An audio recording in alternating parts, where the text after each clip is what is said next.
Hola a todos, gracias por acompañarnos. Hoy hablaremos de asilo. Voy a explicar qué es, a pesar de que esta administración actual ha reducido el número de asilados permitidos en los Estados Unidos cada año de 2016, pero sigue siendo una forma válida de obtener su Green Card. El año fiscal 2019, Inmigración descubrió que 75.252 solicitantes cumplieron con el estándar de miedo creíble en su proceso de solicitud para asilo. Hay dos tipos de solicitudes de asilo, afirmativa y defensiva. Voy a explicar qué son y te daré ejemplos para que puedas entenderlo mejor. Probablemente hayas escuchado mi historia, pero en caso que no, quería compartirla contigo. Mi nombre es Andrés Mejer, soy abogado de inmigración. Mi familia emigró a los Estados Unidos cuando yo era niño. Llegamos aquí con visas y contratamos a un abogado. Ese abogado nos prometió que podría ayudarnos a obtener nuestra Green Card. Nos tomó 2 años y más de $5,000, y después de eso no hizo absolutamente nada. Y en los años 80, $5,000 era mucho dinero. Por casi una década vivimos sin un estatus legal en los Estados Unidos. Yo decidí convertirme a ciudadano americano y abogado para ayudar a personas como mi familia. Me comprometo a ayudar a 5,000 familias en los próximos 5 años para que obtengan su estatus legal. Mi oficina hace todo lo posible para ayudar a clientes que tenemos el privilegio de servir, como si estuviéramos ayudando a miembros de nuestra propia familia. Considera cada uno de mis clientes como parte de mi familia, y ahora mi familia es enorme porque hemos ayudado a casi 4,000 personas a perseguir su sueño de tener un estatus legal. Calificas para ser legal, ¿quieres saber? Solo llama al abogado Andrés Mejer. ¿Qué es el asilo? El asilo es una protección que se le dan a alguien que abandonó su país de origen por motivos de seguridad. En otras palabras, es un estatus legal que solicita una persona que tiene temor de persecución en su país de origen. La ley de refugiados de las Naciones Unidas requiere que los Estados Unidos dé asilo a las personas que cumplen con los requisitos. Los asilados son personas que solicitan asilo. Aunque los asilados son refugiados de su propio país, el término refugiado en la inmigración de los Estados Unidos se usa para personas que están solicitando cuando viven afuera de los Estados Unidos. Asilo y asilado son términos que se usan para personas que lo solicitan cuando están adentro de los Estados Unidos. Para calificar para el asilo, tienes que demostrar que tienes un miedo, temor de persecución creíble en tu país de origen por una razón protegida. Vamos por partes. Primero, persecución.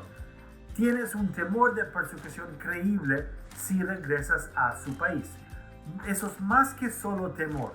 Tienes que demostrar que puedes ser sometido a tortura, encarcelamiento o abuso físico.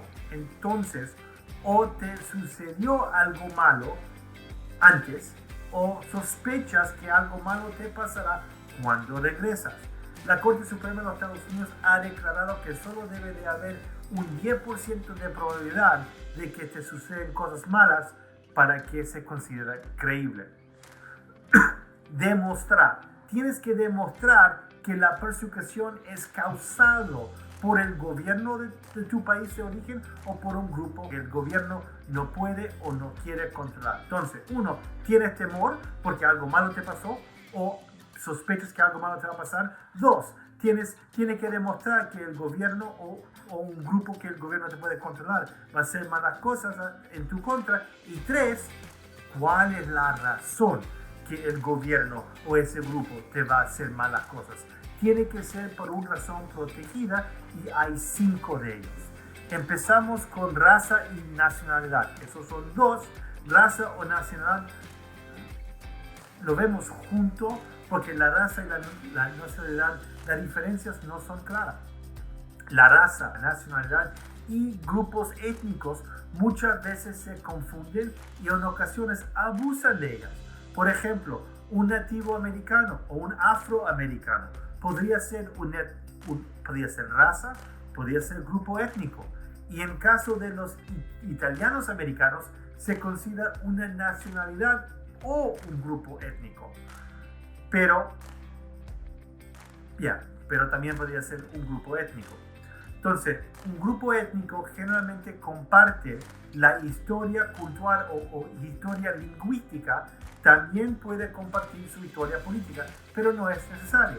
Por ejemplo, los kurdos en Siria, Turquía y Irak, misma cultura, misma lingüeja, pero obviamente situaciones políticas distintas en cada país. Un grupo étnico también puede tener categorías raciales que generalmente se basan en características físicas. Por ejemplo, las características indígenas de los mapuche en Chile, donde yo nací, o los mayas en México, donde la mayoría de mis clientes nacieron. 3. Religión. Esto no tiene que ser una religión diferente. Por ejemplo, los cristianos en Egipto, que es un país musulmán. Pero tiene que ser persecución debido a una religión. Entonces, si fuiste perseguido por una pandilla en El Salvador porque trabajaste con una iglesia para ayudar a los drogadictos a vencer su adicción, eso sigue siendo persecución a causa de una religión. 4. Opinión política. Se refiere a las actitudes que tienen las personas con su país, gobierno o sociedad. Estas actitudes se pueden expresar votando, afiliándote con un partido, afiliándote con un sindicato, defendiendo o simplemente comentando sobre asuntos públicos.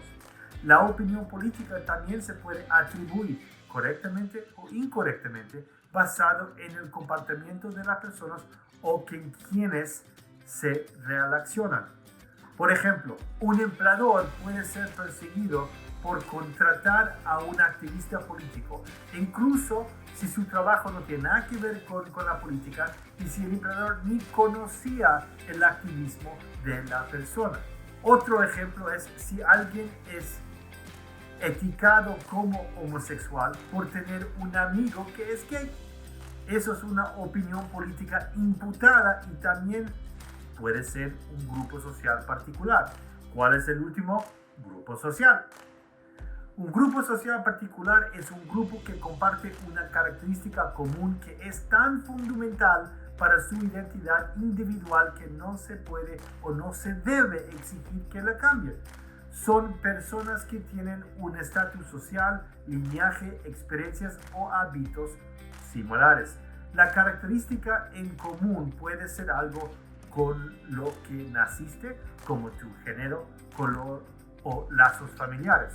También puede ser una experiencia en común, como ser dueño de propiedad, ex miembro de un pandilla, ex oficial militar o ex oficial policial.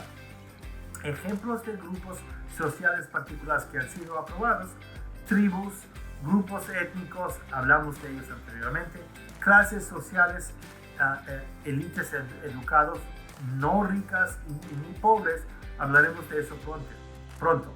Miembros de familia de disidentes, homosexuales, niños soldados, ex miembros de la policía o ex miembros de militares que fueron blancos de asesinato.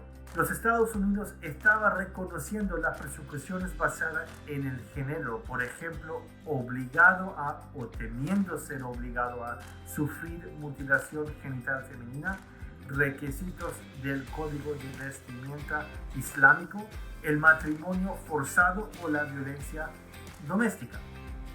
Antes les hablé sobre la violencia doméstica porque en el año 2018 el fiscal general Jeff Sessions cuestionó si la violencia doméstica puede considerarse un grupo social particular. Entonces expliqué y sigo argumentando que una mujer que no quiere ser abusada o considera propiedad también es una expresión de una opinión política que es considerado un motivo de protección separado. No solo grupo social, pero también opinión política. Es más probable que un grupo se considera un grupo social particular si es un grupo único en una sociedad. Por ejemplo, rico o pobre, ya que esos son términos que no son fáciles de definir. Sería difícil de comprobar basando quién es rico y quién es pobre. ¿Dónde vives? ¿Cuánto ganas? ¿Cuál es tu trabajo? ¿Cuál es la definición de quién es rico o pobre? Compara eso con las mujeres que son víctimas de violación por militantes en su país de origen. Eso es mucho más fácil de definir, es preciso. O quieras ir o no. ¿Cómo puedes aplicar? Tiene que presentar un formulario I-589, la solicitud de asilo y retención de deportación, dentro de un año de que te ingresaste a los Estados Unidos. No hay tarifa para solicitar asilo, pero el gobierno está tratando de cambiar eso. Debe incluir tu pareja y hijos estamos hablando de adentro de los Estados Unidos que son menores de 21 años y no están casados. Ahora, tú lo puedes incluir cuando mandan la aplicación o tú puedes suplementar antes que recibas tu decisión final. Después de presentar la solicitud, puedes verificar el estado de tu caso con el número de recibo que te envían por correo a uscis.gov, a línea por atrás, case status. Si crees que puedes calificar, comuníquese con nuestra oficina. Trabajaremos contigo si calificas. Si no calificas, podemos ayudarle a determinar sus próximas mejores pasos, incluyendo el análisis de la posibilidad de otro estatus legal. A menudo hemos encontrado alivio para nuestros clientes cuando otros abogados dijeron que no había esperanza. Por favor, suscríbase a nuestro canal para ver nuestros otros videos cuando se publiquen. Hasta la próxima, manténgase sano y salvo.